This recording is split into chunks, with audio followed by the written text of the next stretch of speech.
Everything lay under a coat of gum. And then in autumn, the dry, palpitant air inflaming the body through its light clothing. The flesh coming alive, trying the bars of its prison. A drunken whore walks in a dark street at night, shedding snatches of song like petals. Was it in this that Antony heard the heart-numbing strains of the great music which persuaded him to surrender forever to the city he loved?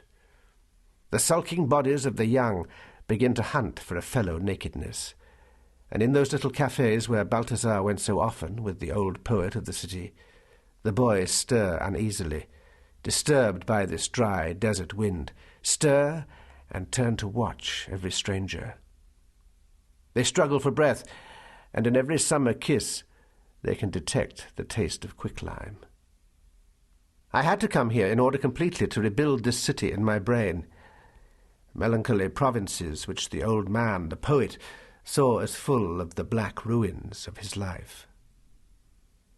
Clang of the trams shuddering as they pierce the iodine-coloured Maidan of Mazarita.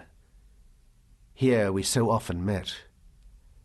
There was a little coloured stall in the summer, with the vivid water ices she liked to eat. She would come a few minutes late, of course, fresh perhaps from some assignation in a darkened room, from which I avert my mind. But so fresh, so young, the open petal of the mouth that fell upon mine like an unslaked summer. The man she had left might still be going over and over the memory of her. She might be as if still dusted by the pollen of his kisses. Melissa. It mattered so little somehow, feeling the lithe weight of the creature as she leaned on one's arm. We knew what we wanted of each other. The messages passing directly through the flesh lips, eyes, water ices, the coloured stall. To stand lightly there, our little fingers linked, drinking in the deep camphor-scented afternoon, a part of the city. I've been looking through my papers tonight. Some have been converted to kitchen uses, some the child has destroyed. This form of censorship pleases me, for it has the indifference of the natural world to the constructions of art, an indifference I am beginning to share. After all, what is the good of a fine metaphor for Melissa when she lies buried deep as any mummy in the shallow, tepid sand of the black estuary?